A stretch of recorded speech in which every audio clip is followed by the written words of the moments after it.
चलो आगे बढ़ो। सभापति के रूप में अन्य की शक्ति, अगर कोई आदमी सभापति के रूप में काम करेगा, सभापति नहीं है तो उपसभापति काम करेगा, तो उसे क्या शक्तियां प्राप्त होंगी? इतनी बात, बहुत ज्यादा काम का आर्टिकल नहीं है। आप कह सकते सभापति उपसभापति को पद से हटाने का संकल्प अगर विचाराधीन है, सभापति या उपसभापति को पद से हटाया जा रहा है, तो वो क्या करेगा और क्या नहीं करेगा? तो आपको मैंने बताया कि बैठक की अध्यक्षता करेगा या नहीं करेगा?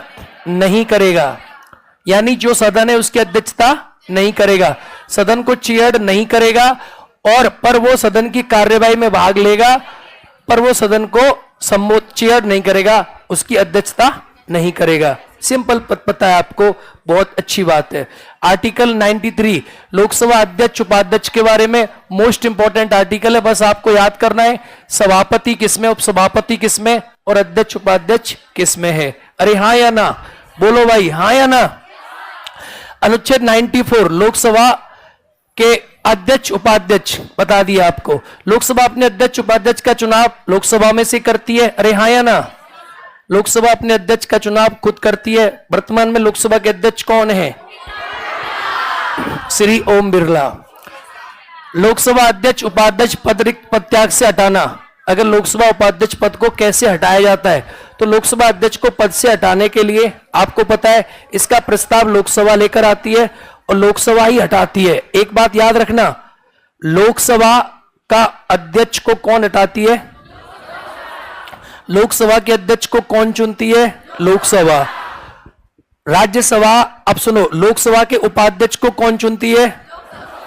लोकसभा के उपाध्यक्ष को कौन हटाती है? राज्यसभा के उपसभापति को कौन चुनती है? उपसभापति को कौन चुनती है? और राज्यसभा के उपसभापति को कौन हटाती है? सब अपने अपने को हटाती हैं, ठीक है, लेकिन एक आदमी है राज्यसभा का सभापति, उसको न तो अकेली राज्यसभा चुनती है और न अकेली राज्यसभा। अरे हाँ या ना, बहुत बढ़िया, ठीक है।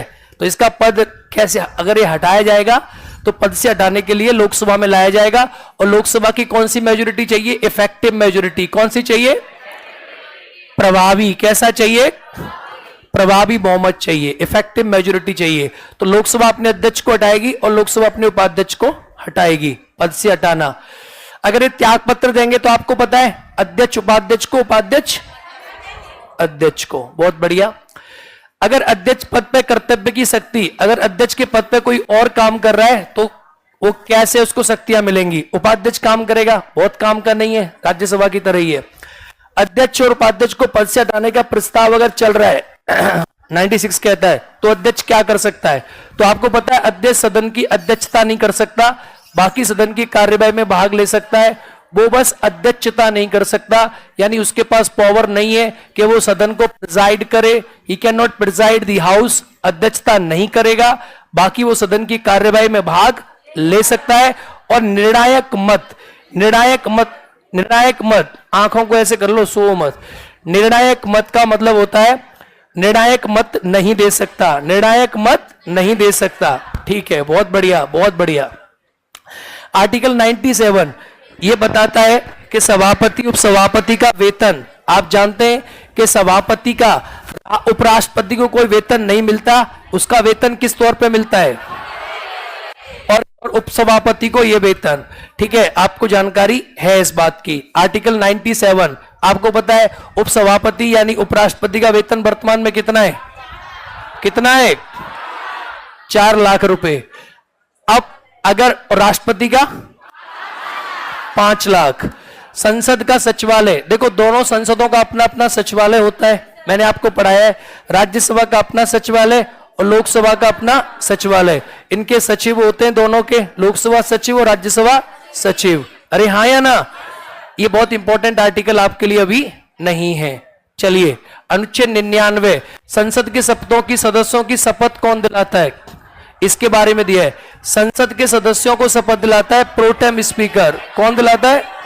नहीं, संसद के शपथों शपथ दिलाता है राष्ट्रपति। कौन दिलाता है?